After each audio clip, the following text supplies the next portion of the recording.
Hello coders, and welcome to How to Fix. In today's video, we'll be focusing on a new bug that you might find challenging to solve. So without further ado, let's dive into today's bug. Let's start by executing code 1 to stimulate the error and watch the result. Now, here's the breakdown and the fix for the issue. Please pause the video to read the explanation. It's time to mend the code and check the produced result. And bingo! The code performs perfectly and our output is just right. The error has been fixed. That's all for today's session.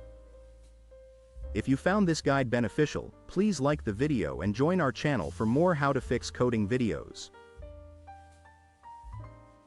Always stay eager, continue your learning journey, and enjoy your coding experience.